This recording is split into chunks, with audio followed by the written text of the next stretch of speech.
Hello, everybody. This is Lightning Mike, and we're doing a special live stream tonight. And I'm just really excited about my truck and being 3 years and 72,000 miles. So I wanted to do a special live stream tonight. So where you can ask me anything you want about the truck and my experience with it. And yeah, I'm excited.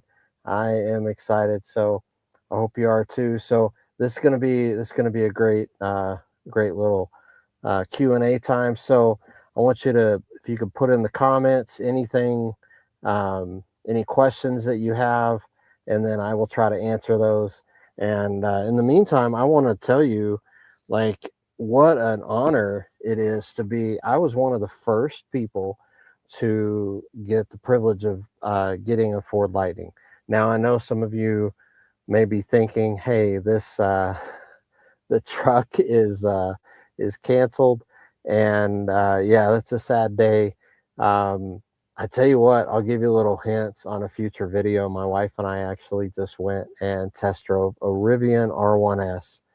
It's the SUV version of the, Rivian truck that you might have seen.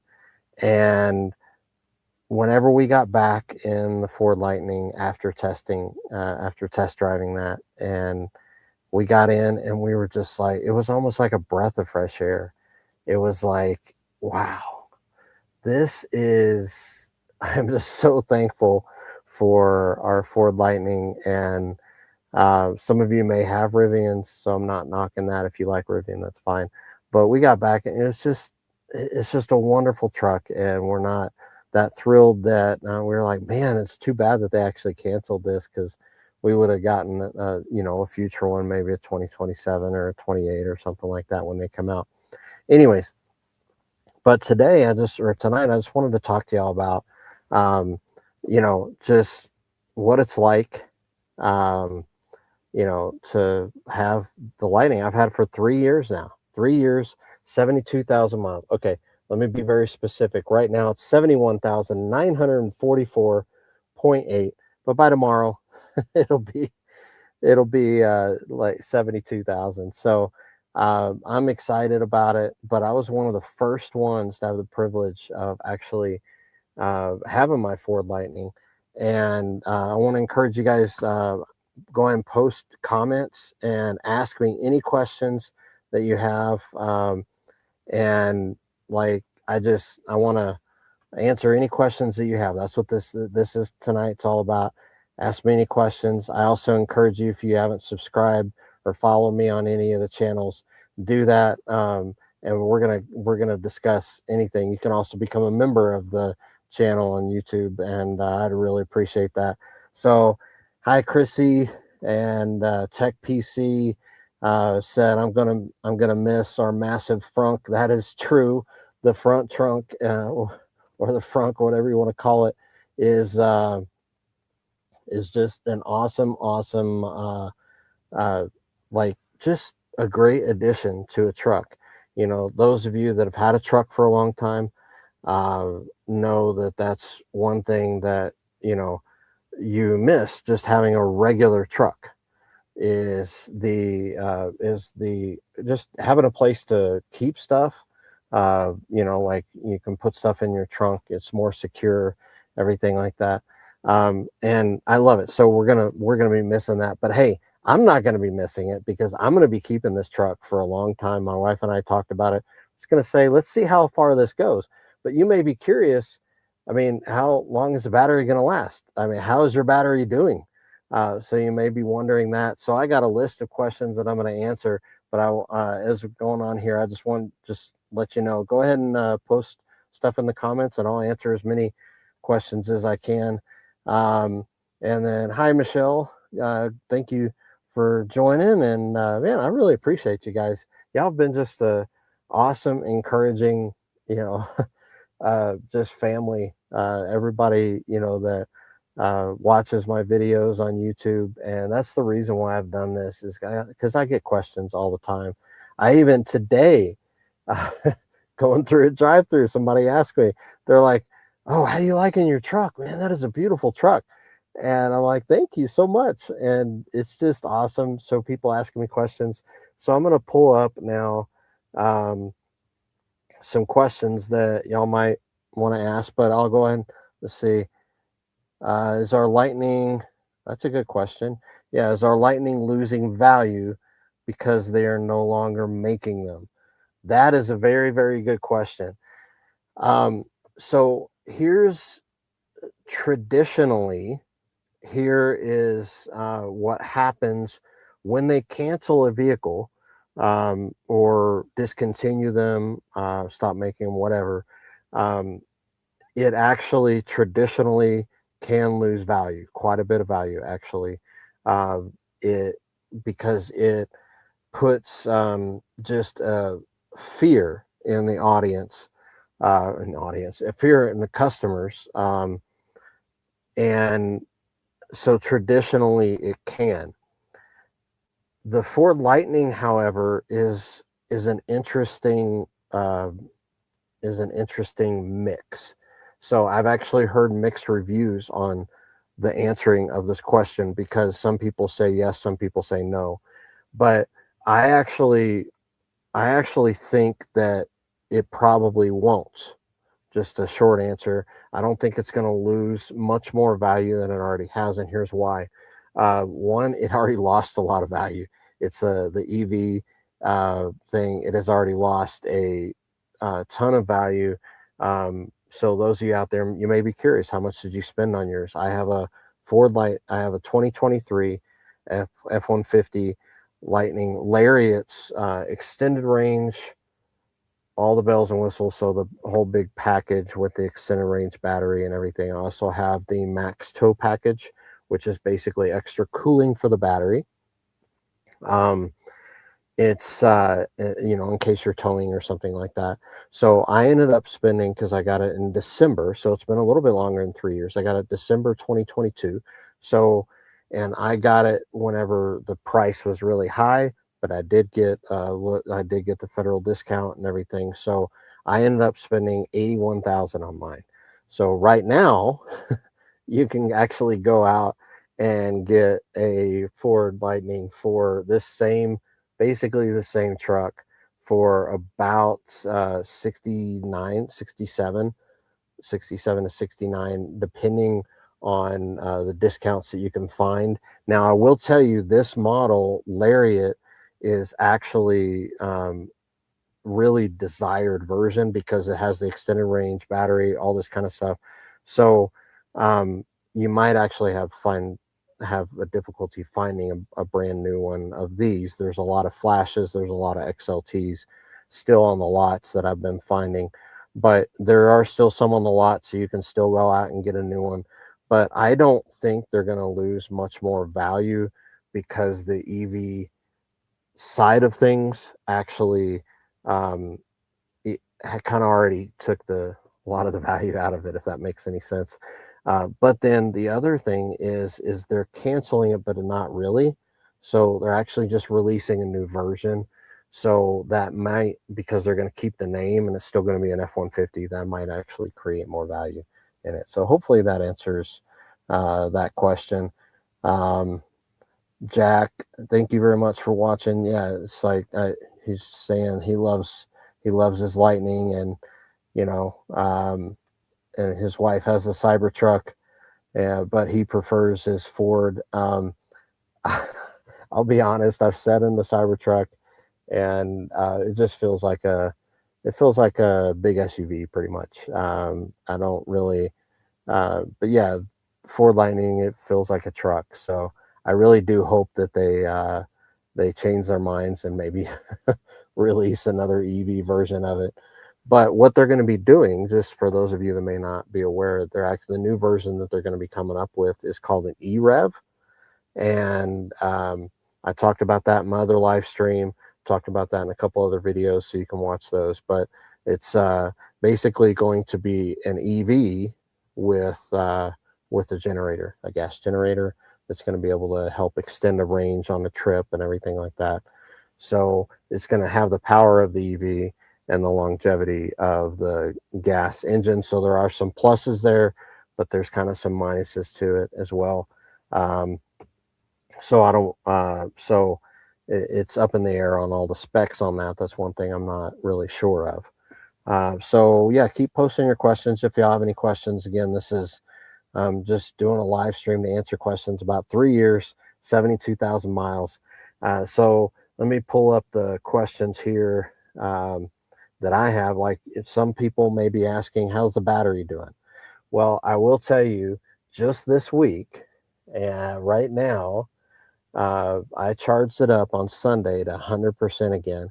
I do that on a semi-regular basis. Some people may be, oh, don't ever charge it up to 100%. I actually recommend it every month or two. Just if you just charge it up to 100%, so you let it go down to about 20% or below 20%, charge it up to 100. It just kind of helps the battery out, I think, with longevity. I know that kind of sounds weird, but it actually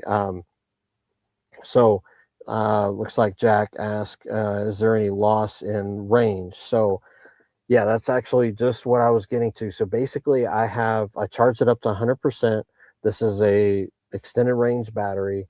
And right now, it was telling me on the trip, whenever right before, or the estimated range, 320 miles. So the guessometer was basically the same.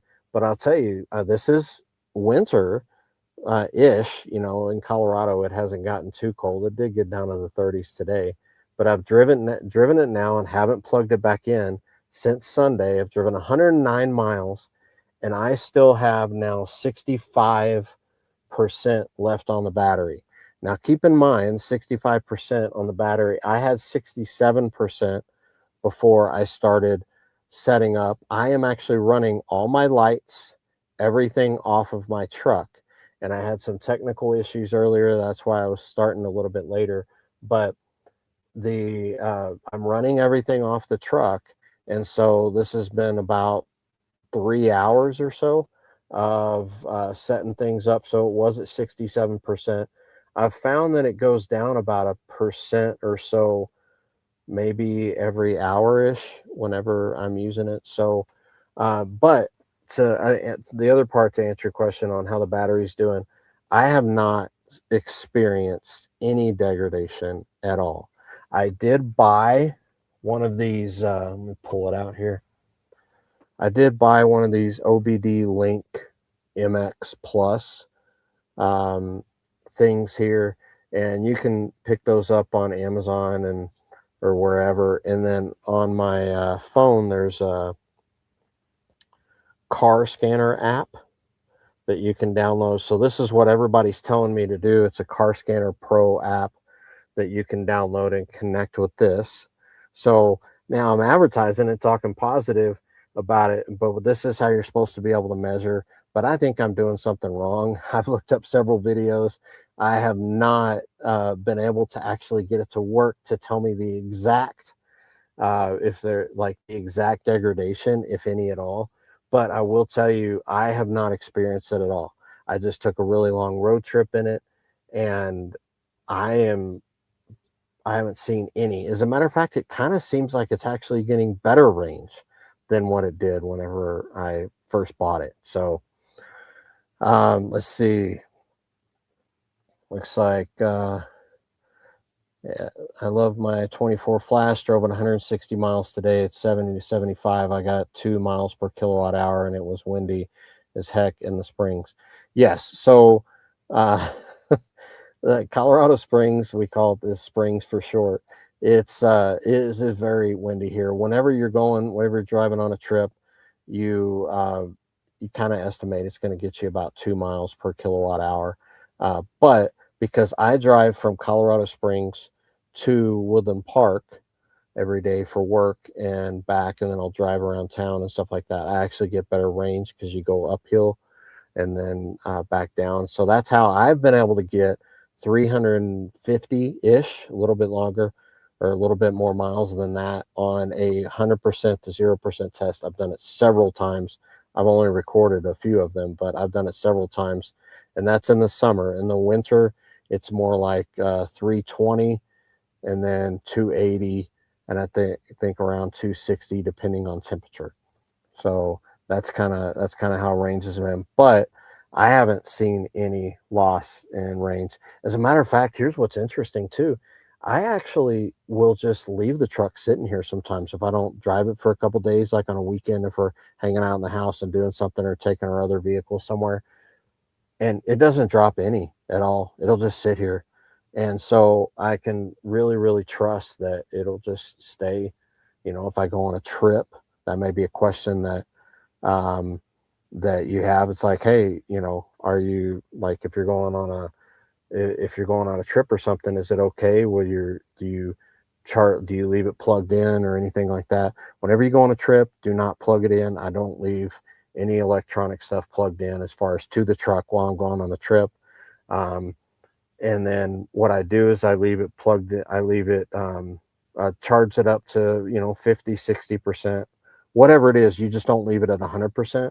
You can leave it anywhere below 100%. Then you come back and it'll be about the same. It'll be about the same range. All right. So I got another question here. Are you signed up for BlueCruise? My 90-day trial just expired, and I find it kind of hard to justify the $50 a month subscription.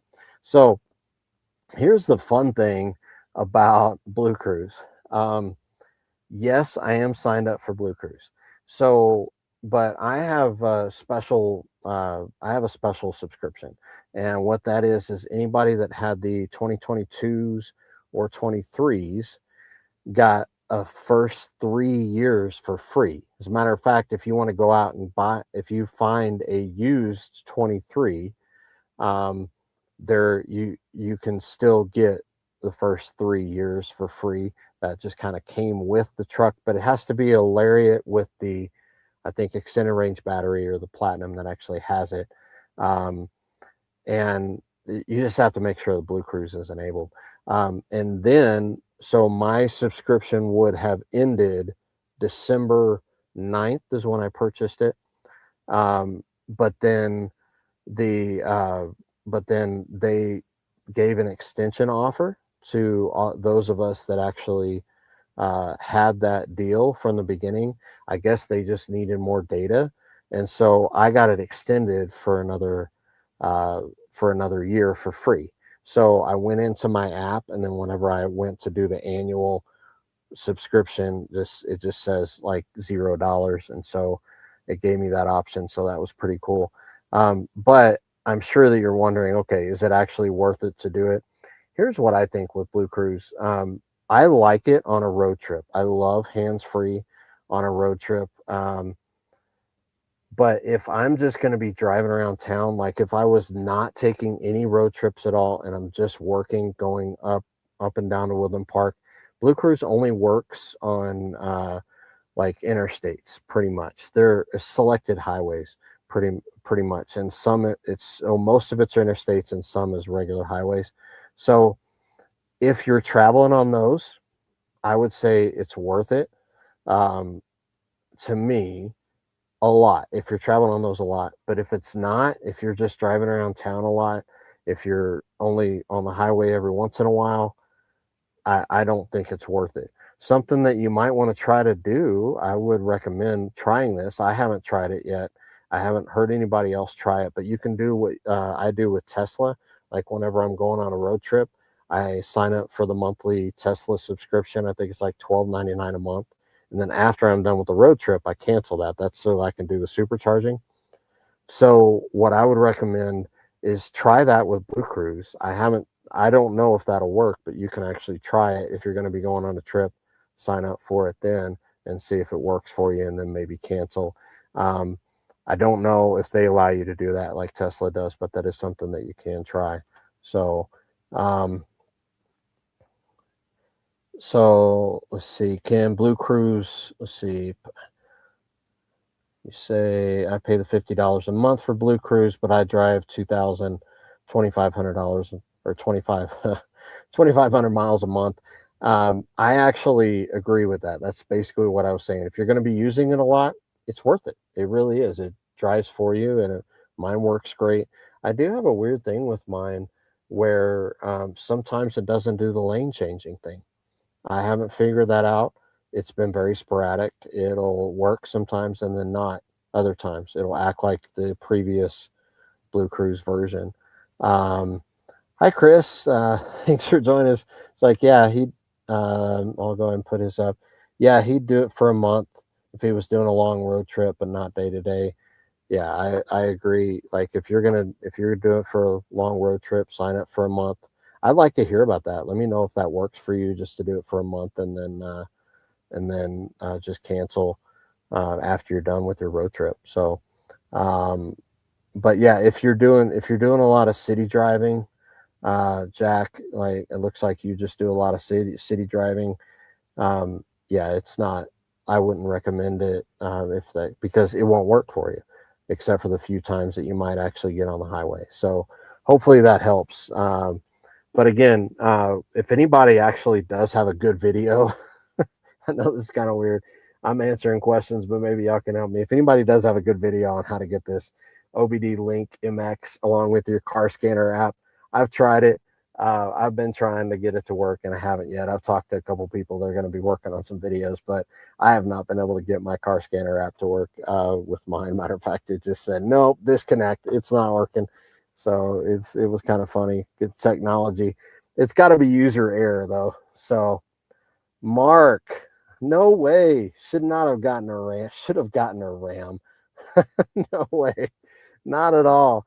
I have not had good experience with Dodge Chrysler vehicles at all.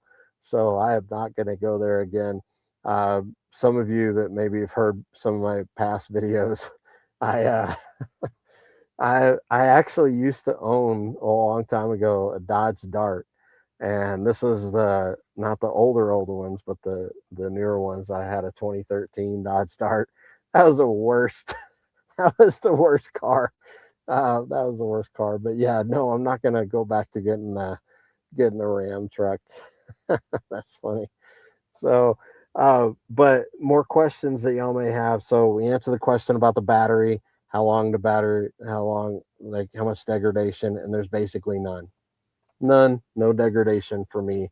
Um, that's not official measurement. That's just I get the same range, if not, I feel like even better range than what I did whenever I had it. And some people, I get a lot of comments on range. Let me just talk about that. I get a lot of comments on the battery from people that don't have EVs, and everybody that doesn't have an EV, they seem to like knock on it and a lot of hate comments and stuff like that.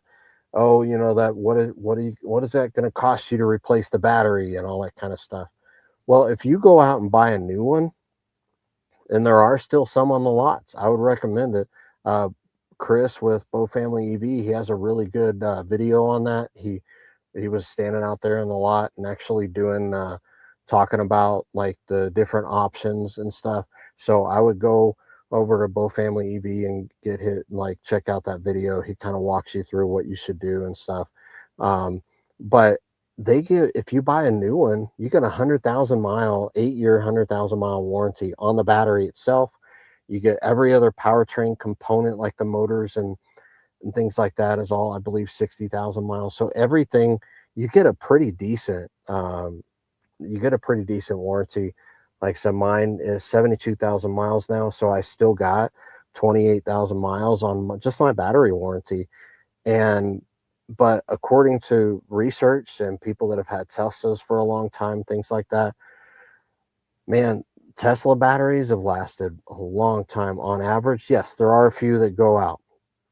Chris had some issues with his battery in the beginning and just weird issues. I think it was more the 12-volt battery, but like but some people have the weird issues. But if it lasts this long, and most EVs are going to last a whole lot longer than engines, um, at least, 300, 400, 500,000 miles. There's people that have gone well more than that. And it's awesome. So that's something else I wanted to bring up, maintenance. So let me see if there's a question here before I get into that. So Billy bought a Lightning 5 weeks ago, like 10 days before they killed it. Tried to get Forescan to work, but running into issues since I'm a Mac user. I feel your pain. I feel your pain. I was talking with a couple people about that too. It's like I am asking around for a PC because I am a Mac user, and if y'all don't know what Forescan is, it's an app that you can connect, so you can use it on a PC and you can connect it to this actually the same thing, and use it for kind of doing extra little programming on your truck. Ford allows you to do that, like different things with the headlights. You can turn on different functionality. People were able to turn on BlueCruise 1.4 earlier and all of that. So yeah, it's kind of crazy. Um, so yeah, you could, if you can get it to work, that's great. But I'm dealing with that same thing. I'm a Mac guy, so I don't have a PC. All right, here's a really good question. Where it says, does anybody have an extended warranty? I'm looking at getting a Ford Protect plan since I plan driving the truck for the next 7 years. I'm really glad you brought this up. I have not done an extended warranty video yet, but I was going to be doing this. So I bought my, so yeah, Chris is saying that, or Bow Family EV is saying he can't get it in California, unfortunately, but he hears great things about the Granger extended warranty. I hear great things about Granger too. So that's one of the things that I was going to recommend. So there's two options that I would recommend. And one is I hear good things about the Ford extended warranty, and I hear good things about the Granger. But let me explain what I mean by Ford. So I actually didn't know whenever I bought mine. So I bought mine at here in Colorado Springs, and they did not tell me that Ford offers their own extended warranty. They didn't say anything about that because they're selling their own from the dealer. So here's my recommendation: do not get one of the extended warranties from the dealers because it locks you into that dealer. Um, but Ford will offer you, as long as you get it before 36,000 miles, Ford will offer you their version of, like, an extended warranty. Basically, they will extend their 36,000 mile warranty to whatever you select. I think I saw in there you could do like 140,000 miles. I didn't know it was available, but because this was new technology, I got the extended warranty with the dealership because I didn't know. I mean, it was new technology. I didn't know how well these things would go, but I made the mistake of actually getting it. So I don't recommend getting it from the dealership. Get Fords, but I've also, like Chris was mentioning, I've I think it depends on the states and stuff like that. But Granger is also a good one that I've heard good things about, that you can go to any dealership and they'll get that fix, get whatever fixed for you. So I haven't had to use my extended warranty yet. So that's not a bad, that is not a bad deal. Um, if you don't have to use your extended warranty, that means your car is doing pretty good. But I will tell you that on that the whole thing with maintenance and stuff, that's one of the things that people will say on a regular basis. It's like, oh, don't get an EV, you may have to change, the battery and all that kind of stuff. Well, one, the battery lasts forever. Two, there's literally no maintenance. There is none. Like, I mean, I had to put windshield washer fluid in it. I've had to change windshield wipers. I did have to, this is what I was going to be talking about in my third year video. I did have to get a new charger at home. Nothing with the truck itself, but I've been using my portable charger. I got an electrician to set me up with the 240 outlet, and I just plug in my portable charger. So because I use that all the time, I think my original one went kaput. So I just use my just bought another one, and that was about $300. I did find out that I overpaid, so there were there were ones that were cheaper, so I should have got like a Tesla one or something like that. So that's what I would recommend. Just a simple setup. I actually have the Ford Pro Charger, but it's still in a box. I haven't got that set up. I thought about doing it, but we've been talking about potentially moving, so I don't want to get that set up and then move and then have to, move that all. So if we're going to stay in this house, we'll probably set it up, but then if we move, I'll just set it up there. But it'll charge a lot faster. But I haven't needed it, so I did have to fix that. Let's see what else. I do have a crack in my windshield now, but that's not maintenance related. So I gotta get that fixed. But that's 3 years of driving in Colorado for you. And then, but yeah, nothing else, no problem with brakes. I did have to get new tires, but my tires right now, um, like my original tires they were really bad. My tires right now, though, I have now had for 45,000 miles, and like, and they still look pretty good. As I have Falcon Wild Peak AT3Ws. I believe they have the AT4s out now, AT4Ws. Um, so I love the Falcon Wild Peaks, and they did seem to have a little bit of a hit on the range in the beginning, but I haven't noticed too much. I actually got the 353 miles on one charge from 100% to 0% using these tires. So yeah, I haven't had any like issues with that. So see tires, um, yeah, that's about it. There have been a lot of the I guess the only negative thing that I would say right now is the recalls. The amount of recalls that have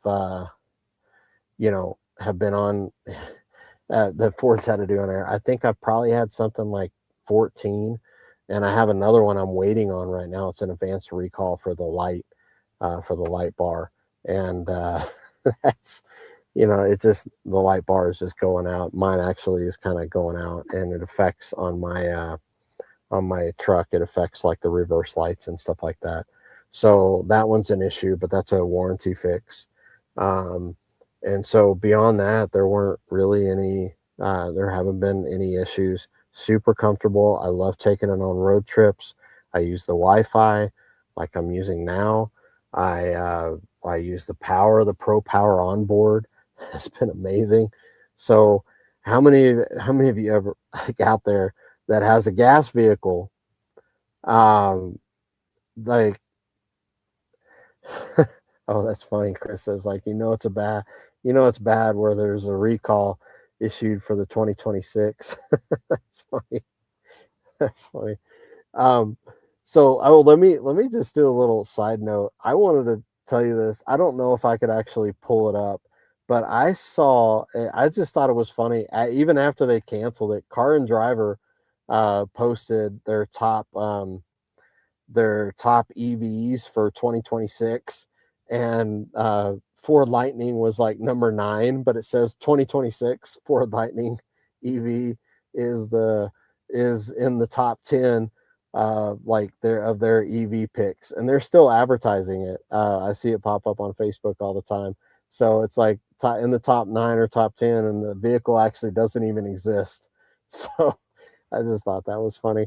Uh, but so I'll just tell you, like, how many of you like have ever driven a gas vehicle 72,000 miles and not had to do any maintenance? Seriously, I take it in.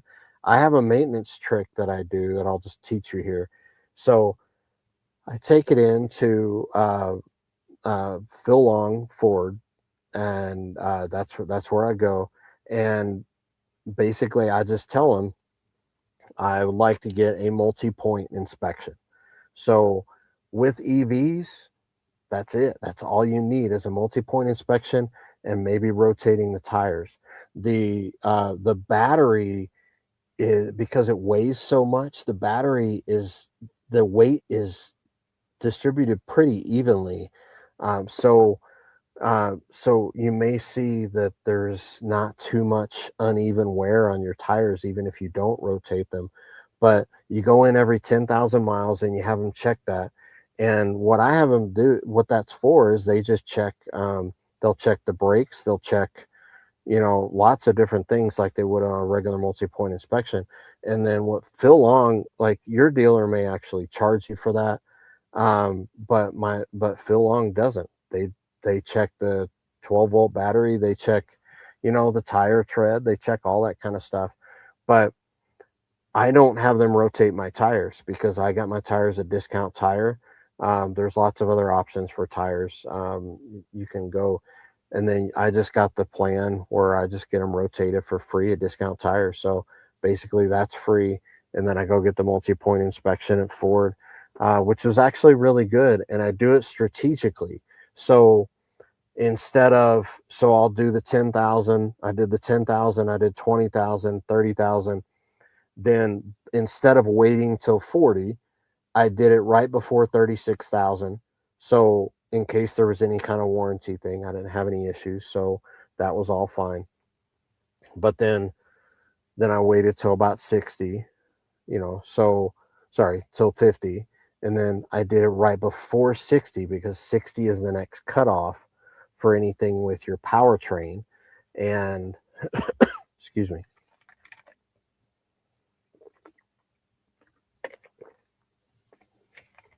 Get some water. This makes you smart. So, FC, yeah, y'all are awesome. Thank you guys for watching. Shout out to FC. He's shouting out to his friend, on here. So, yeah. So basically, what I did at 60,000. So it was really good that I took it in. It was probably about high 50s. And because I did that, they actually found there was something wrong with one of the like inner CV boots or something was leaking. And so they fixed that. And because it was they called it part of the powertrain or something, they fixed it for free. So that was a maintenance issue, obviously, and they fixed that. And then, so what I'll be doing, I'll take it in. I actually haven't taken it in for my 70,000. So I'll do that here soon. And then, I'll do 80, 90. And then right before I hit the 100, I'll have them check out the battery, just like that. So I recommend that if you're going to go for the maintenance. And seriously, you just go do the multi-point inspection. And then, I guess I did change air filters. I've changed those twice. So that did cost a little bit. But you can get those on Amazon. And in your Ford Lightning, I have a video.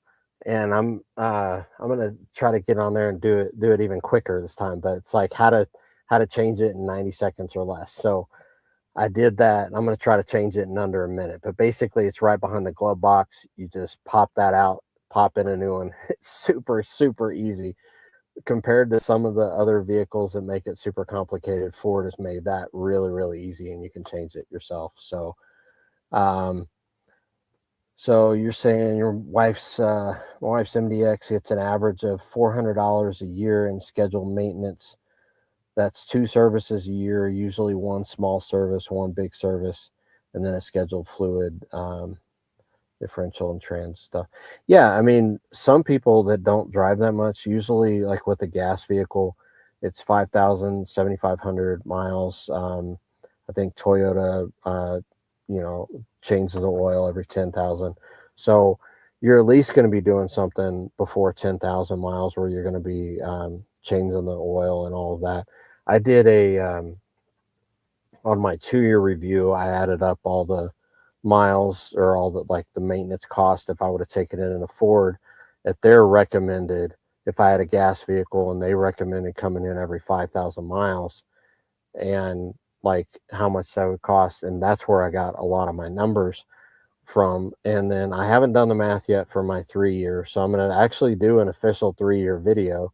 But one of the reasons for doing this live stream is I I wanted to hear from you guys and get some questions answered, and just see if y'all had any questions and things that I can include on that 3-year review video. So let's see. I have a 24 Lightning. I don't always connect to Apple CarPlay. Is there any way to have it default to the navigation screen instead of staying on the Connect phone screen? That is a very, very good question. So are you asking about to default to the navigation screen on CarPlay, or are you saying to default to the navigation screen on the actual truck? I wasn't sure. So if you can answer me that question, then I can probably get you a better answer. So, and then, yeah, what trim level you have, that actually is a good question. If you have the bigger screen, the taller screen, or if you have the smaller screen. Okay, you're saying it's the Ford navigation screen. So you're asking, like, is there any way for it to default to that instead of defaulting to connect wirelessly to your CarPlay?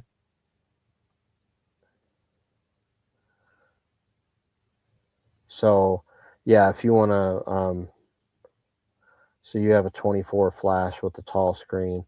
Yes. So right now, the way that it works for me, because I've set it up to wirelessly connect, um, like it will default to that. So it, like, as soon as you get in the truck, it'll it'll actually default connect wirelessly.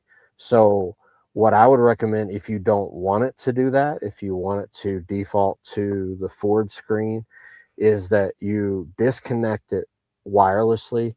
You don't, like, there's a way to disconnect your phone, um, like you permanently disconnect it where it's not going to connect wirelessly, and then it will it'll actually default to the Ford screen. um, but then what I've experienced anyways is that whenever I start my truck, it will default to whatever the last screen is that I was on. So like if I'm on the Ford navigation screen whenever I turn off the truck, and if I'm not wirelessly connected to anything at all, then it will go back there to that same screen, is what I've experienced. Now, if I am, let's say my wife was connected. So my wife and I both have the wireless connections. Um, Now, if she was connected and I was not, and then she's not in the truck, but I get in the truck, it will default to the phone thing to try to connect.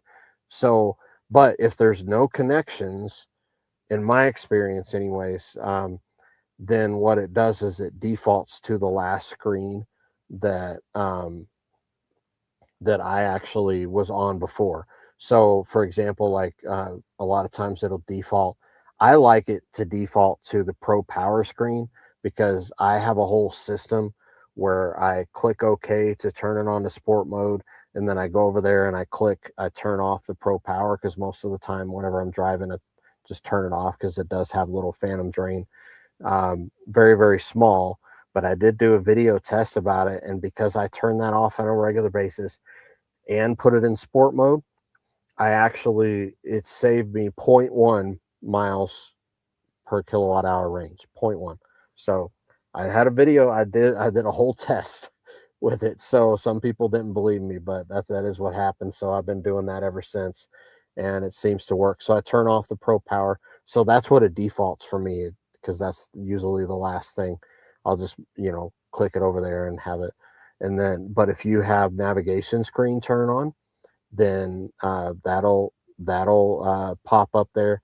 One way to do it, if it does not work for you, um, if it doesn't default there, if it's actually shows up where, okay, it wants you to connect a phone, and it's kind of, and then you have to scroll through and find the thing. You can actually, I can do it right now. Let's see, you can just click on here. You just click your voice command and you say radar. And then it will pop. How can I help you? You can ask me to make a phone call, find a place, or play music. All right, let me try again. Show me radar. This request cannot be completed. Okay. Please turn connected navigation on in connected vehicle features settings. Oh, no. Okay, I just now realized this. Because I use CarPlay, I don't use the Ford navigation that much. It expired. I had the free thing for like 3 years. So even though they the renewed the BlueCruise for an extra year, uh, my 3 year navigation, free navigation. So I'm gonna have to subscribe to that. I didn't realize that. Anyways, if you have that subscription, you have the navigation thing, you can just you click on that. You can say show me radar, and it actually pops up with the whole weather thing. It's pretty cool actually, and it'll actually give you a little circle as to where on the map you can actually go to, like how far you can go before you run out of range. So I think that's pretty cool. Um, so yeah, try it. Let me know if it doesn't work. You can put comments in any of the other videos. I also have a lightning mic on Facebook. So some of you are watching this on Facebook. Thank you guys for watching it on X. So, and some of you are watching it on YouTube. So I do have like you can direct message me on any of those. So let's see. 24 flash update sync. They fixed a lot of the CarPlay issues, but messed other things up. I also have iOS 26. Yeah, sometimes these updates, that's one of the things that they do. They kind of fix things, but then they mess other things up. So that is that is the way it kind of works, I think. But yeah, try that with your truck if that's what you really need and you don't want it to automatically connect. But let me also add the reason why I recommended that, because our trucks actually have you can do wireless or wired. So leave a wired plug down there, and then if you actually do want to end up using CarPlay at some point to plug in your phone, or if you have an Android, to plug in your phone. So you could just plug it in wired, and then, but once you unplug it, it will default back to the connecting screen because that's where it was. So you can just unplug it and then go back to the map, and then it should default back where that was before. So at least that's my experience, and you can just let me know if you experience something different. Some of the other questions that I've gotten over the years of having this, is that, how do I feel about it now compared to whenever I bought it? And I'm just going to tell you, I think I love it more now because I've figured it out more. I've figured out the benefits of it. I mean, it's just like, there's so much, like we were talking earlier, the front trunk, pro power on board. I have this huge sunroof, and everything, and it feels like a regular F-150. Comfort has not gone down at all. Like, it is super comfortable. The platinums are obviously going to be more comfortable. They have more comfortable seats, and you got the massaging seats and everything like that. Maybe. Oh, let me tell you that is something else. If you're going out and you're looking for a used one, or if you're going out, whether looking for used and new, make sure that you double check what the deletes are. Some platinums got the massaging seats deleted. Some trucks have the like I wanted to get the automatic, running boards. Some of them have those deleted. Not that shouldn't deter you from getting one. Just know what you're getting into. Don't expect that the platinum's going to have the massaging seats, but they do have some pretty comfortable seats. So for me, this is super comfortable right now. My laptop that I'm talking to you through right now I love the little fold out basically desk in here, and I could just sit here and work. I do that a lot. I've done it so much. Like, anytime I'm on a trip, which is one of the reasons why I like taking this on a trip, is that I have the Wi-Fi. I open up my laptop, connects directly through the Wi-Fi. They use AT&T, and it's, to me, it's pretty fast. And I just have a desk, so I can just work here. I can edit all my videos. Works pretty well. Um, there's lots of things that I love about it. Like I said, the front trunk. There is one thing that I have noticed that does seem to be like it could be a little bit of a problem, and that's with the sunroof. Um, there's just a tiny, ever so slightly, I can't show you now because I'm not driving, but little rattle, just just a little bit, and then I'll just have to, and that happens every once in a while. I just have to open up the sunroof and then close it back, and then it's fine for maybe another 100 miles or something like that, and then it starts doing it again, just ever so slight. So that is something that I will have to try to, I'll take it in to Ford, and maybe I will have to use my extended warranty for that. So I'll do that before that one runs out. Um, but yeah, so 72,000 miles, and I don't feel like this truck is uh, I don't feel like it's used at all. I mean, it's like it's great. And and then I mean, comfort wise, like I said, safety wise, I feel so safe in this truck. And if you go look at some of my videos, I hit a deer on the highway 50 miles an hour. Deer on the interstate. Those of you that live in Colorado Springs know I-25. There's not too many deer. Just every once in a while, it was random. Um, just hit a deer. I have a whole video about that. Took a little while to get fixed. But like you can ask my wife, man, like she was on it. She was just like, just kind of felt like a little speed bump. Boop, just whoop, boom. We pulled over. Obviously, there was a significant amount of damage on the front as far as just kind of damaging the bumper and everything, but it didn't hurt the frame or nothing. So everything was good. Um, and then, got the truck back after a couple months, actually. It should have been a lot less, but it did take a couple months for it to get fixed. I think they were waiting on some parts or something. Um, so safety wise, I feel great. It really is a good truck. I really am very surprised that they're actually um, getting rid of it. And what I mean by that is it's like not surprised because of the money, but really what they should have done, it would be easy. All they're doing is they're just developing a new EREV version, like what I talked about before. So they could have just done that and developed that alongside of just releasing, because they were already ready to release the 2026s. They didn't have to spend any more money as far as on development or anything like that. They already had them ready to go. They just had to spend the money on producing them, and they decided not to do that. So they could have just done that while developing the EREV along with it.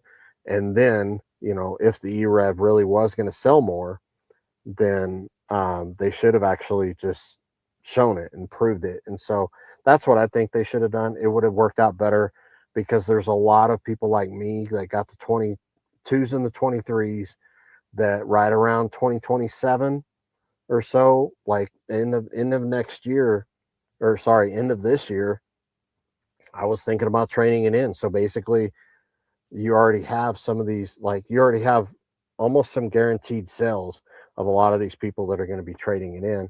And now we're all sold on EVs. So I'm not going to be going back and buying, I'm not going to go buy a gas F-150. I'm not going to trade it in for that. So you basically are telling all these customers to go to Chevy or go to GM or something like that. But then now GM's making a weird decision about not putting CarPlay or anything like that in their cars. So people are leaving GM. So I don't know. I don't know what I'm going to be doing, except like now I'm just going to keep this for as long as I can, see how many miles, and maybe we'll be doing 172,000 mile live discussion or something. But no, I'll do another one of these whenever I hit 100,000 for sure. So another question that I've had. Thank you guys again for watching. If you just joined us, we're doing a live stream, just doing Q&A. Ask me any questions. If you're not subscribed, make sure you subscribe. I really appreciate everybody that's a member of the Lightning Mic channel, and that really kind of helps me do these videos, and it's pretty awesome. So, and some of the benefits of being a member is that you get a lot of those little digital badges and stuff like that. That doesn't matter, but all the members actually get to see my videos early, at least a day early. I'll post them, and then you get to watch the video early, and then at least a day earlier than anybody else. And you can comment to me on those. And so I'm going to be adding other perks whenever I get some merchandise and stuff like that, so as we go along. So I do appreciate everybody doing that. But yeah, I'm just doing this to answer any questions. So post in the comments if you have any more questions about the Ford Lightning and what it's like to own it for 3 years and 72,000 miles. So some people, the other thing that people have complained about, mainly that don't have an EV, is they ask me, well, how is it for towing? So I kind of have a strange answer on this one. And that is that I don't know. And what I mean by that is I haven't towed with it, but everybody that I know that's actually towed with the Lightning, they said it tows like a dream. It is like the best towing vehicle. Makes it feel like you don't have anything behind you. If you are going to tow, make sure you get an extended range battery version, because you're not going to like the range if you don't. And if you do tow, if you do get an extended range version, two pieces of advice on that. You'll probably be getting about 130 miles on 130, 150 miles on a charge. That's just what people are getting. Some people, depending on weather and terrain and everything like that, have got all the way down to 100, but usually you'll get anywhere between 130, 150 is what people are telling me. And then also, and I'll get to my strange story about towing in a second. And then also, somebody's posted, they did a test with this. They actually had a camper. So I have a hard top tonneau cover on the back of mine, like a one piece that kind of pops up. And I really like that because it helps with my equipment and stuff like that. So I'll talk about that in a second when I talk about the hauling part. But they put a full size camper on there, and then they were saying that it actually really helped the range on towing because there's no wind resistance hitting the front of the trailer that normally happens. So the wind's kind of coming over the top, hitting the front. Well, since they had a camper on, they actually got over 200 miles, I believe. So it's just something to think about. I haven't tested it out, obviously, but I have seen the videos on that. So now the strange answer on the towing part. I actually haven't needed to. It wasn't that I don't want to. It's just I haven't needed to. I work in television, so I actually uh, have the front trunk, and then, like I said, I have that one lid cover on the bed, and I have a video on my channel too that I shot a while back. Actually, it's only like a minute long, but I where I have the whole bed full and a lot of stuff in the front trunk. I even put stuff right here in the back. I just filled it up. I haven't needed all the stuff that I would normally put in a trailer. Now, I didn't actually have to do a trailer before this. So, but I would hire people that had a truck and a trailer, and they would bring the equipment for me different places before I got the Lightning. And then I realized I don't need it. I don't need to hire someone to do that. So it actually saved me money from not having to hire somebody to carry all this equipment around.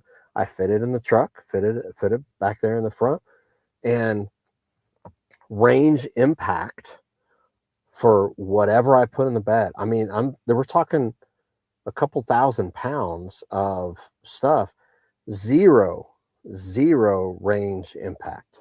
0. Okay, so I did get another question here from Mike. So, hey, that's a good name. Would you consider replacing your current truck with a 2025? That's a very good question. So, I have a 2023. The benefits to the 25s are there's multiple benefits. The 25 has the heat pumps for the batteries. So there's a benefit in that would help with the winters with Colorado. So that is a benefit. Um, the downside right now, at least, is if I was looking for another one, I would want to replace it with at least my trim level or better. Like I want the extended range battery, which the Lariats do have. Um, and I want and I would need at least a Lariat, and I would want the max tow package and all of that. Um, but I wouldn't. So the issue is since they canceled it, they're not. It's would be kind of hard to find. I have actually looked. It would be kind of hard to find my trim level, and I did find one. I found a white one, um, and it actually seemed like a decent deal. I think it was like 69 after 67, 69 after the discounts, but before the discounts it was like 81. So the issue with that, and the reason why it's more difficult to consider that, is um, like here in Colorado they're still offering incentives for trading in like a gas vehicle for an EV or EV incentives and stuff, but there's still a cap on that, and there's some weird rules with it. So I may not get the discount like I did whenever I bought this, um, but there are some incentives and things, so it would be okay. But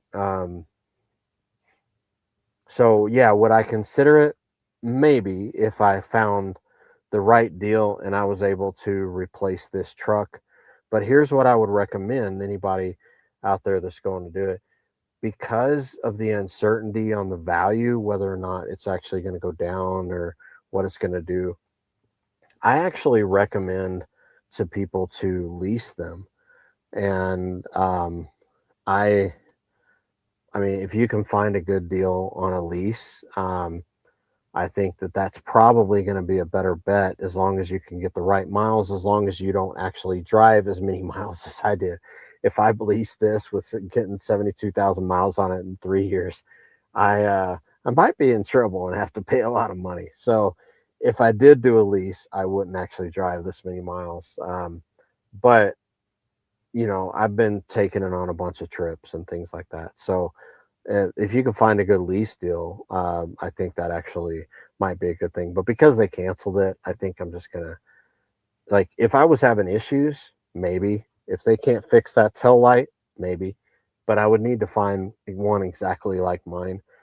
And I like the 23s. The other thing I have going for me is I have still another year of free BlueCruise, and if you get a new one, you only get 90 days.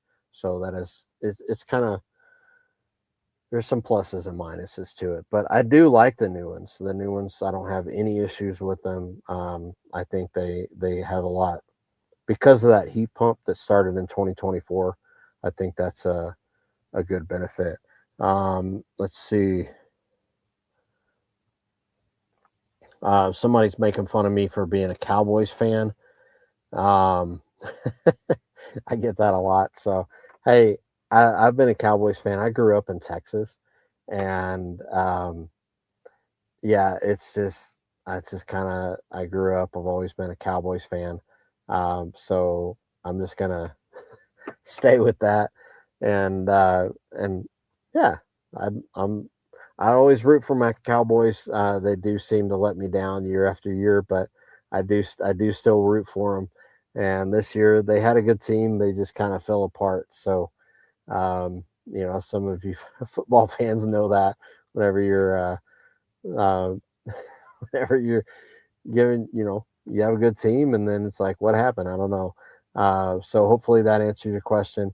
Got another comment here. Just bought 23 XLT extended range. Would you recommend leaving leaving in the truck for safe? Would I recommend leaving in the truck? You mean living in the truck? Like, I've heard of shifter malfunctions. What do you recommend? Oh, what would you recommend leaving in the truck for safety precautions? I've heard of shifter malfunctions, and have you experienced that? I'm not sure. You might want to clarify, Brian, your question. Like, um, if you're talking about like whether or not you should swap out the shifter. There's some people that have swapped it out with knobs and stuff.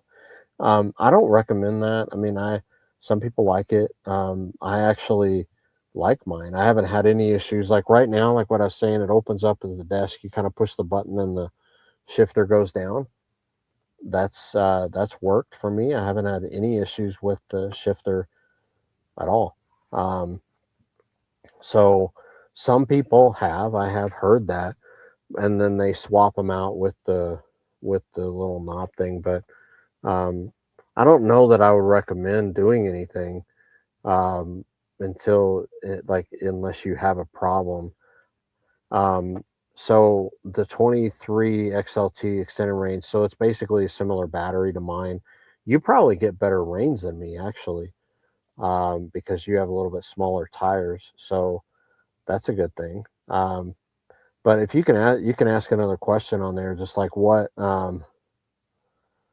would like what recommendations are you asking for? I'm not really sure besides the shifter what you're asking. Um, so um, Chris also said, 23 also, um, yeah. So if you go, so I have a 23 and I can charge with an 80 amp charger at home. The 24s, I believe, and the 25s stopped. I think they can only do up to 40 amps at home. Now you can go do the DC charging and everything like that and do more amps, but like the home charger, they got rid of they charge at slower speeds at home anyways, if it really matters. But right now I have, even though I have the ability to charge more that I could use my Pro Power for, yeah, Chris is saying 48 amps at home. Um, but since I use my portable charger, I only charge at like 30 amps. But I can set up my other charger and it would charge faster. I could actually set it up where it would go all the way to 80 amps because my truck can actually take that much. So that is something that they got rid of. And I believe they got rid of it in the 24s, but for sure it's gone in 25. Um, so that's another reason to possibly keep this truck. But I haven't needed to charge faster yet. So it's not a huge deal. So, um, all right. So, I'm going to take just a few more questions, and then we'll end the live stream. But yeah, let me know if you have any more questions about, again, 3 years, 72,000 miles. What is it like owning a Ford Lightning? And then if you have any specific questions that you think I should include in my official video, let me know too. So I covered the towing and hauling. Um, so cost of ownership is another question that I get quite a bit. Um, like how much does it actually cost you to charge and all of that. um, on average, now this is including trips and everything like that, on average I've been spending somewhere in the neighborhood of about $1,000 a year. And now this is me driving 72,000 miles um, in the 3 years. So I spend like I think one year was down about 700-800, and then another year is a little bit more than that because I took more trips. Um, but if I was just charging at home and I charge on off peak times, like you can actually set it to charge on off peak times. So you like if I'm just at home, I'm spending maybe $12 a week. So that's not bad at all, actually. It's a whole lot less than gas. Um, but compared to what I would spend with the gas F-150, um, like on gas and maintenance, it's about $5,000, maybe a little bit less now because gas has gone down, I guess, depending on what state you're in. If you're in California, I'm sorry, gas is just going to stay high, I guess. I don't know. Um, but like, and then some people have solar, and they're getting their charging for free beyond the payment of the solar system. So basically, what that equates out to in the first 2 years, it's been 8,000 on the first 2 years, and then I'm guessing it's going to be another 4,000 for this third year. So I've saved about $12,000 in 3 years. So yeah, I think that's pretty awesome. So I just need to drive this thing for 12 years and it'll pay for itself. So, but it's kind of a joke, but it does save me a decent amount of money. Um, so like a portable jumper, would I ever need to jump start the 12 volt like an ICE vehicle? Let me show that. Okay. This is a very, very good question. So I recommend anybody, like everybody that's watching, if you go to my videos, you don't have to do it right now, but whenever we're done with the live stream, you can go to my videos and you can scroll all the way down to my oldest video, the first two videos that I did, like the next to like the second video that I did was how to jump start an F-150 Lightning. As a matter of fact, okay, so there was only like maybe a month or two into ownership of the Ford Lightning, and Ford wasn't even sure what to do. Whenever I called them and I told them, "Hey, my Ford Lightning won't start. It's stuck in, it's basically bricked in the garage." And I'm like, "What do I do?" I didn't know it had a 12-volt battery. I had no idea. It's an EV. I just thought it had a big battery. I didn't know. I mean, this was my first EV, so I didn't know anything about that. But I sure learned. I called them. They're like, I don't know what to do. They didn't have any instructions. So after a lot of research online and just kind of looking, I figured out how to manually open up the front trunk. Basically, what happened is that it was an over-the-air update that happened overnight, and it just drained the 12-volt battery. And so what I did was I just opened up manually the front trunk, and then I actually walk people through how to actually on this video how to actually jump start your F-150 Lightning. Caveat, very, very important. Use a jump and carry or like some kind of 12-volt thing. They sell them, they're really small. I had a bigger one whenever I did it, but they're really, really, you can get a small one now at pretty much any auto store. Do not use a regular gas vehicle to jump start a hybrid or especially an EV. Do not use just one of those little jump and carry things. There's a couple little places where I show you how to do that, and you can connect it and you can jump start it. So there's another video that I have on how to manually open up your front trunk. So you will need to know how to do that. Basically, you'll take your key. The key fob has a little thing. You can just take it out. You manually get in the front door, and then there is a manual release right by the driver's side. It looks like has a red tab, and looks like something you're not supposed to touch. But you pull that, it'll release the front trunk.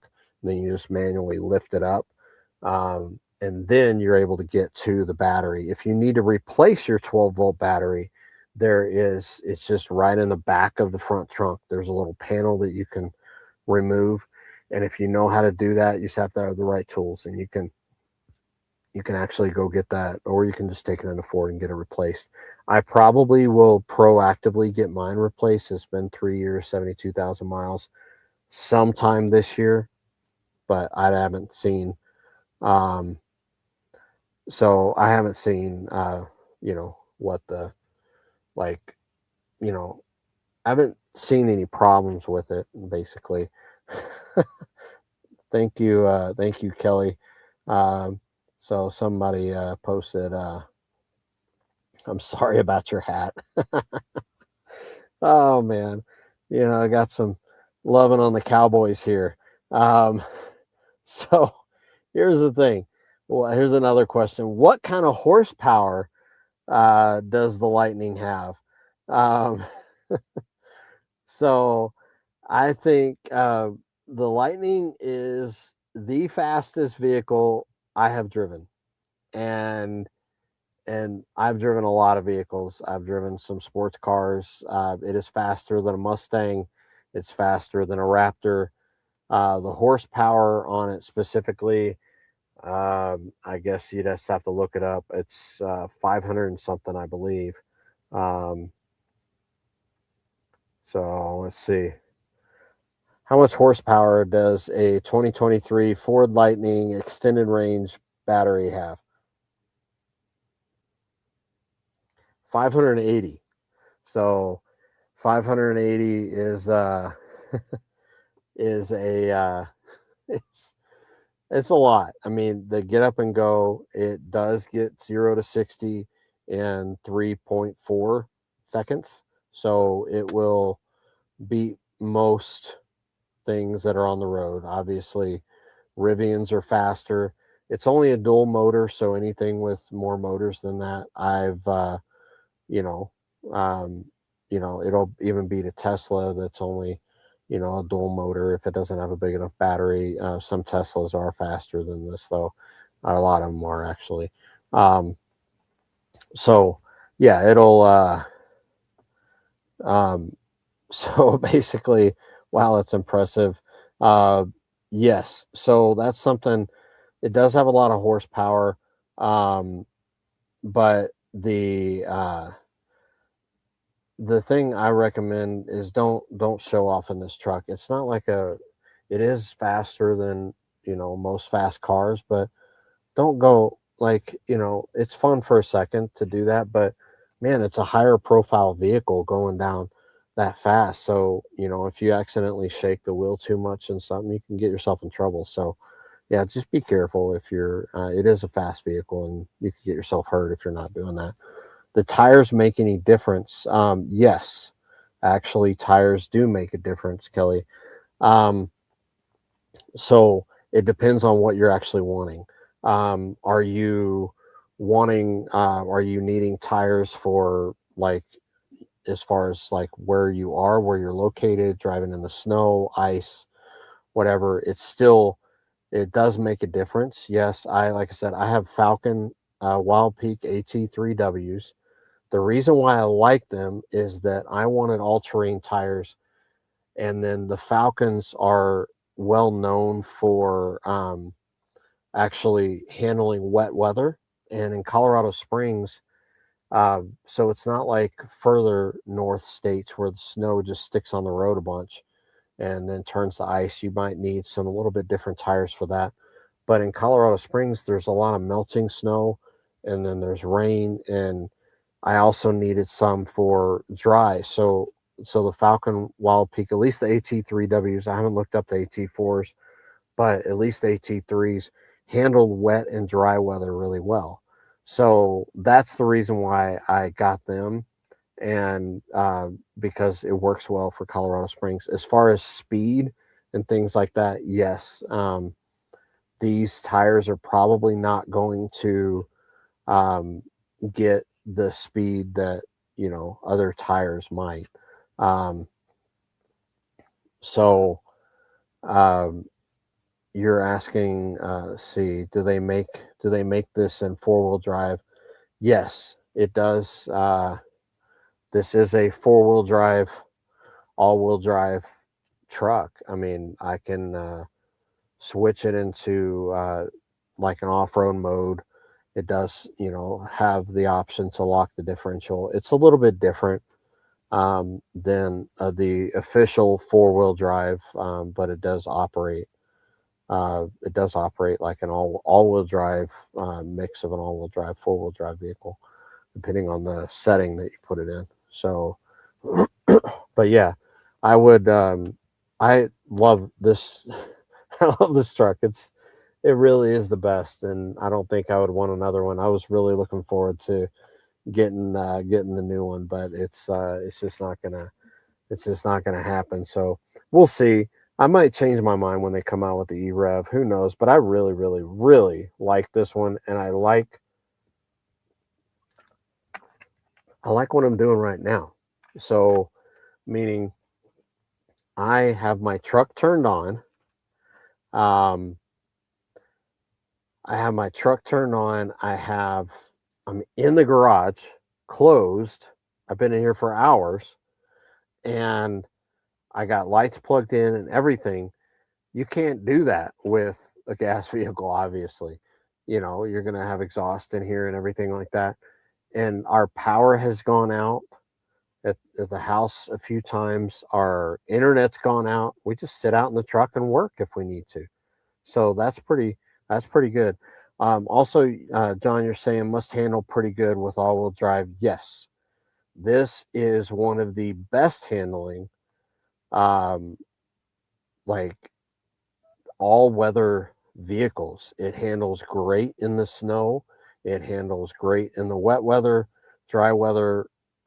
Pretty much anything that's been thrown at it. You can look at videos online about that. Man, there's all kinds of people that have tested it.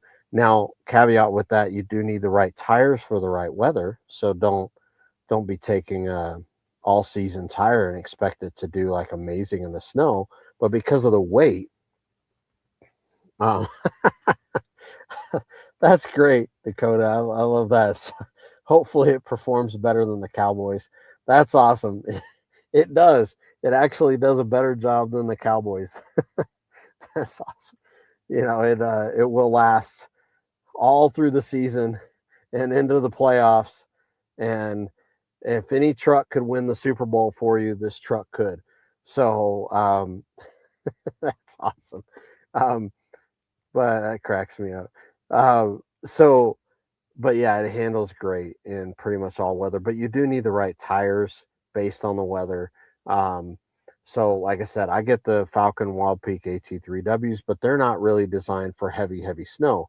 You obviously need, I mean, they'll handle snow because they are all terrain and they do have a pretty good grip on them, but they're not going to be handling like stuff like some of the like like better tires will just for snow. But some of those tires, like the reason why I didn't go with the KO2s at the time, which I think now they have the KO3s, but at the time that I got them, there was only the KO2s. The reason why I didn't go with the KO2s is they're the BF Goodrich, in case you're wondering, is they didn't have the dry weather and the wet weather rating that these did, but they handled really, really great in the snow.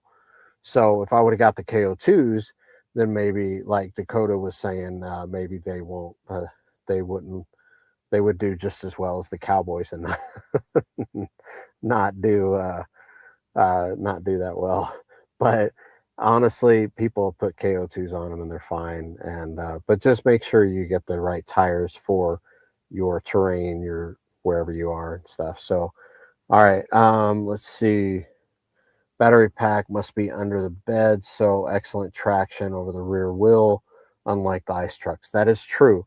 Battery pack with the extended range, you could actually look up, there's a layout online, but the battery pack, it does start kind of by the bed. There's a spare tire back there too, but in front of the spare tire, and then it goes underneath the cab. But there's also another one in the front. So remember, this is being an EV. You don't have the weight of the engine in the front. You just have battery throughout. There are motors. There are EV motors in the front and the back on the axles, but the battery does even out the weight quite a bit. Um, so, but yes, it's nothing like it's nothing like like the ice trucks at all. I do have a video on there of me just playing around in the snow. There was like only like 6 inches of snow, but I drove around in a parking lot and had some fun. So I do have a video on there about doing that. So Kelly's asking how good is it? How's it do in the snow? It is the best vehicle I've ever driven in the snow. Like I said, it is all-wheel drive. You can lock the differential, so it does act like a four-wheel drive if you need it to. Um, but it's the best vehicle I've driven in the snow. And again, you need the right tires for it. It handled pretty well whenever I had the original tires on it. I did have one little time where it slipped, but that was because those tires started wearing out. The important thing with the tires, though, just keep in mind, make sure like that you don't think of it like a regular gas vehicle, because there's so much weight here. You actually do have to increase the tire pressure a little bit more in order to compensate for the weight. So make sure that you look that up whenever you're researching the tires and stuff. And the reason why I say that is the tires that came with this, they were recommending 36 psi, but then later on Ford kind of changed that and they were recommending 42. I keep at least 42 in them right now. I am at 43. They're at weird things, but it's a little bit above 43, 43, 44. One of them's 45. So, um, but I usually keep between 42 and 45, depending on temperature outside and stuff. So, what color? What color is mine? The white ones are nice. Yes, I was looking at white originally. Mine is what they call antimatter blue. So it's like a dark blue that, depending on the way the light hits it, it almost looks black. But it's really a dark blue. When the light hits it just right, you can really tell it kind of shimmers and stuff. It's kind of a nice color. So, yeah, thank you for that question. Yeah, so the white ones are nice. There's probably still several out there. I definitely recommend going and getting one. If you've been wanting one and you don't have one, go get one. There really is the best vehicle from my recommendation out there right now. I think I mean, I like it because it's comfortable. Teslas are nice. They're doing really good things with the full self-driving, but the Ford Lightning, it's really hard to beat it. It's comfortable. It's really nice. I wouldn't want another vehicle right now for myself. That's why it was so disappointing when they decided to cancel it. So let me see if I have any other questions here. Excuse me. Um, so yeah, I think that was all the questions. I did already cover, the comfort, you know. Um, I did want to tell you, just like any vehicle, people have asked about the entertainment system or whatever. It's a Ford infotainment system. It's, like usually people just use CarPlay.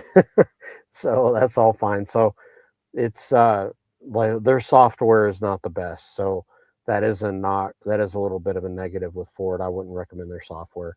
You definitely need to use with one exception, you definitely need to use like CarPlay, Android Auto, whatever you have is going to be much better than what they have here. And the one exception that I recommend trying out sometime is what I did with the radar. It's like show me radar. Obviously, it's not working because I need to renew my subscription. Apparently, I didn't know that.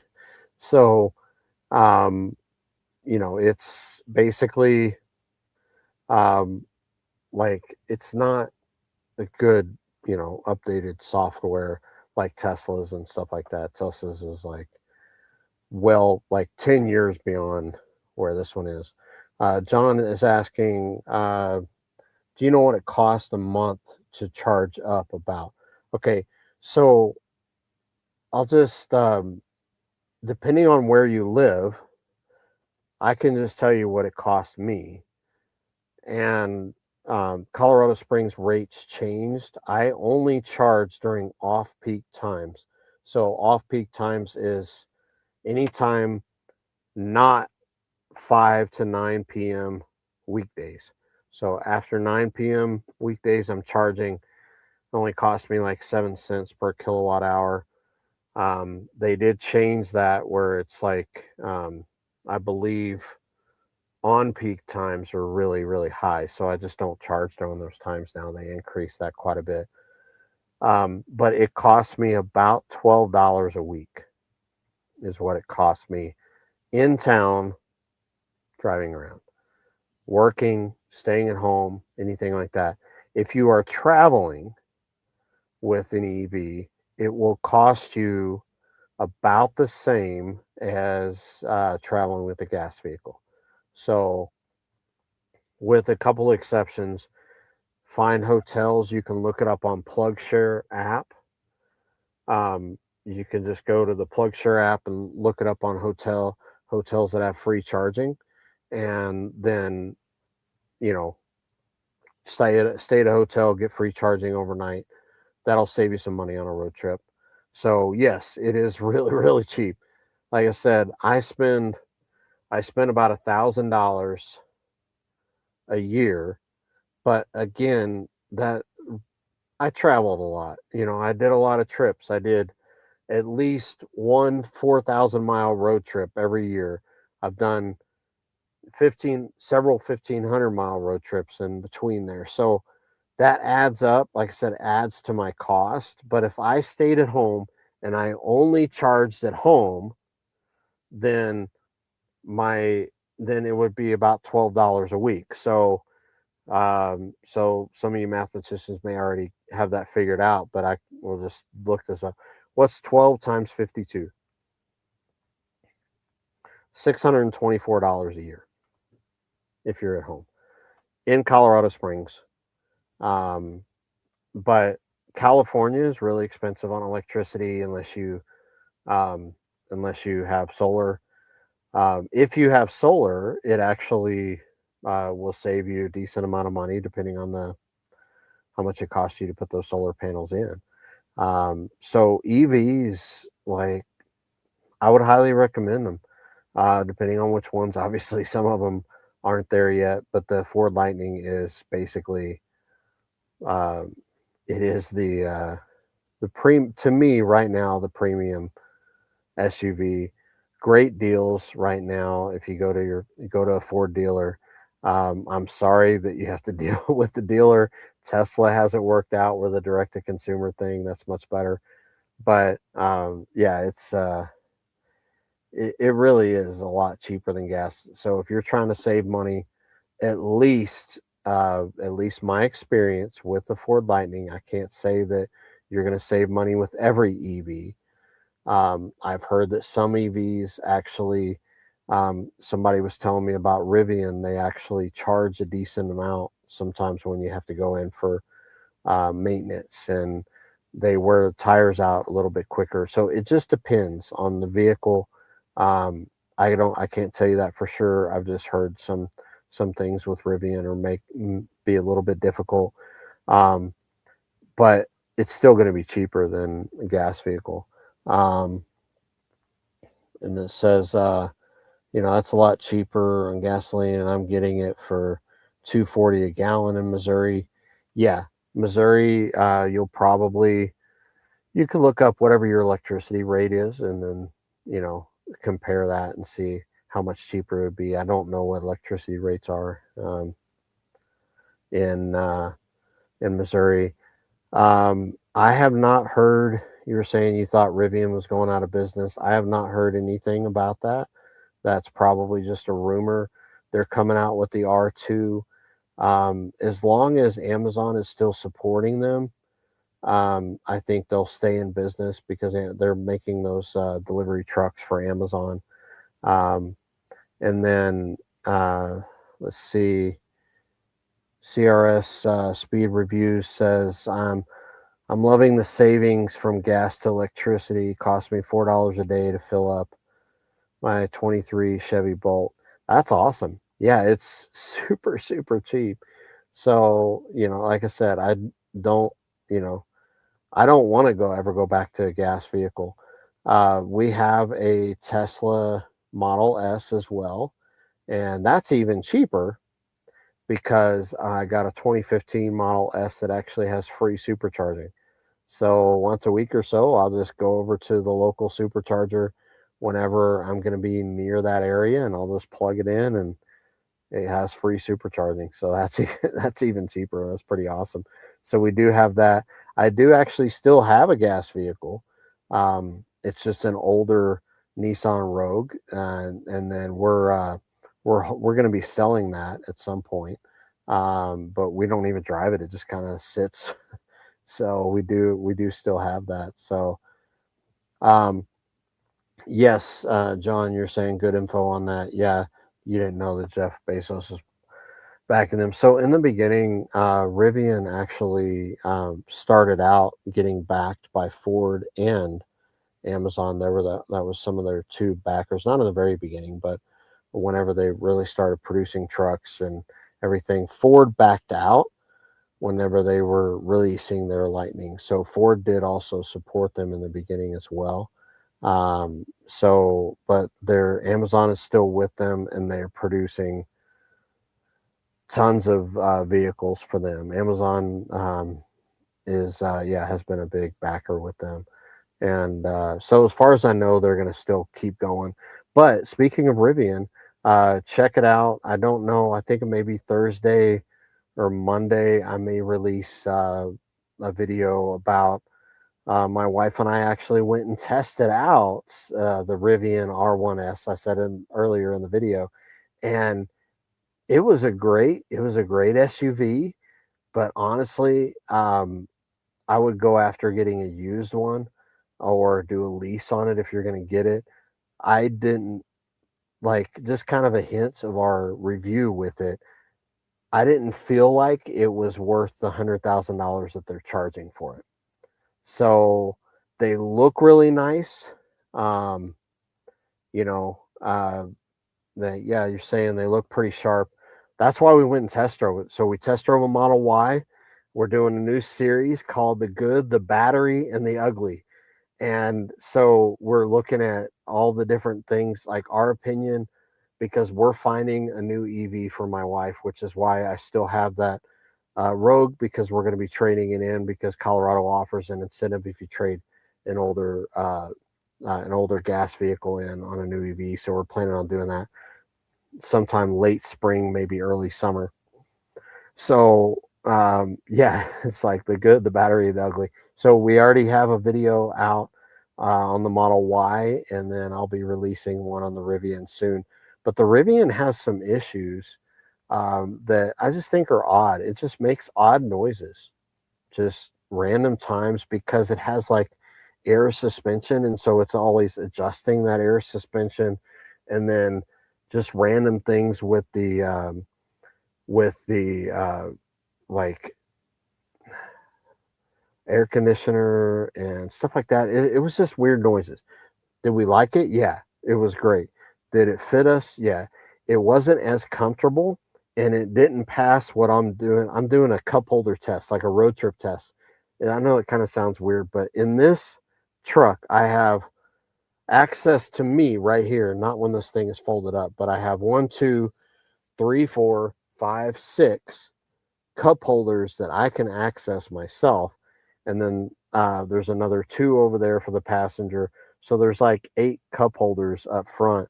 And then um, back there in the back, there's another 2 on each door. And then in the middle here, there's another 2. So this thing has tons of cup holders. And like, it definitely passes the cup holder test. Sorry, some of these comments are cracking me up. They're saying that, they're just making fun of Dallas Cowboys. They're saying go Birds. Well, Philly's in the playoffs, so they're obviously doing a lot better than my Cowboys are. So, okay, that's sad. Eventually, when Jerry Jones sells the team, then maybe they'll start winning again. I don't know, but um, so, but yeah, it's I wouldn't recommend necessarily the newer Rivians, but we just weren't as impressed as we like. You sit in the truck and you feel the truck is just awesome. And we sat in a Model Y and we felt safe, we felt comfortable. Everything was more advanced than the Rivian. So the Tesla definitely had it beat so far. But we're going to be testing out other things. So I need to hear from y'all on that. What other vehicles should we test out? I'm thinking about going to test out the Lucid Gravity. Um, there was a few other ones like Hyundai's, and so then we might test those out. But if you want to know about a vehicle, like we'll go test drive it for you, or y'all can go test drive it yourself. There's plenty of EVs out there. So um, let's see. They probably aren't using the same electric drivetrain that Ford is. No, Rivian does. Rivian has a different because they're a smaller. It's a smaller truck, but they do actually have the thing that they do have going for them is the range. They have over 400 miles on range, and so they got that figured out. That is a plus side. That does beat Ford. It's even higher range than Tesla, so we gave that a 10 out of 10 on range. So, um, but yeah, Lucid is also another one. Lucid would definitely beat this truck in a race, even though Lucid is crazy on horsepower. The thing about a Lucid, and we'll go test drive this, but I want to test drive the Gravity because I actually tried to sit in the Lucid car, and I bumped my head getting in and out of that both ways. Just knocked my head like really hard the first time. I just wasn't expecting it to. There just wasn't a lot of room, so I bumped my head getting in and out of that. So I wasn't a big fan of the car, but the range is nice. And so I want to test out the SUV and see if that's any better. I'm 6 feet, so it's I'm not too tall, but I'm not too short. So, but the Lucid cars are kind of made for shorter people than me, I guess. So, so anyways, but yeah, that's pretty much it as far as like what I wanted to cover. I really appreciate you guys asking questions. Yes, John, if you are 6'7", I would not recommend getting the Lucid car. I actually have a decent amount of headroom still in the truck, so lightnings are still in for you. So, actually, that's a good question we got here. Um, have you test driven the Silverado EV? I may trade up to the Silverado. I have not. They actually do get better range. And the reason why they get better range is the battery. They have a huge battery in there. They don't, so they get better range on a full charge, but get, um, they don't get necessarily better range miles per kilowatt hour necessarily than this truck, but they do depending on tires and speed and all that kind of stuff. But they do get better range overall on a charge, so it helps with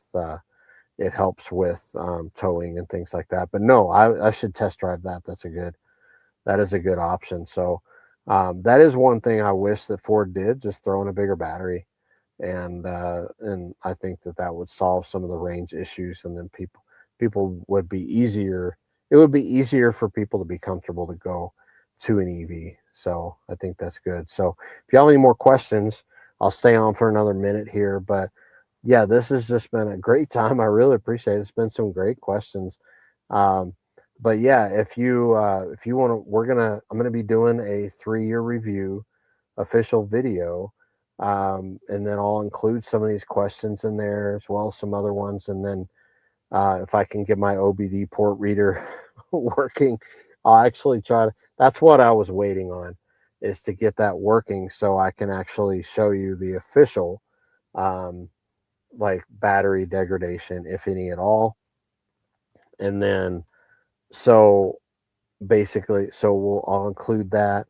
But yeah, I'll be doing that video, and then be on the lookout for more videos about more EVs that we're testing out.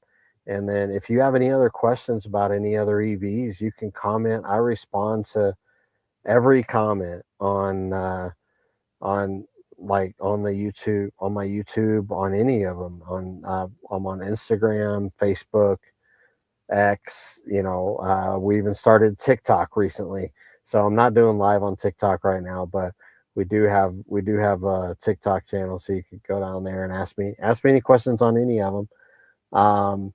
So you were saying, you see, John, the 3WT is a smaller motor drivetrain. I don't know that. Like I said, I need to actually look up. I need to actually test out the Silverado, and I'll kind of do some research on that.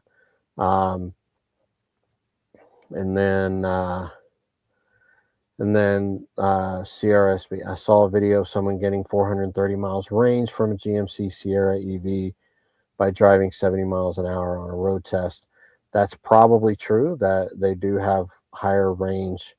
Yeah, so with a bigger battery, you're definitely gonna get bigger range. So my guess is a lot of people are gonna be switching over to GMC or Chevy if they want to keep a truck and keep an EV.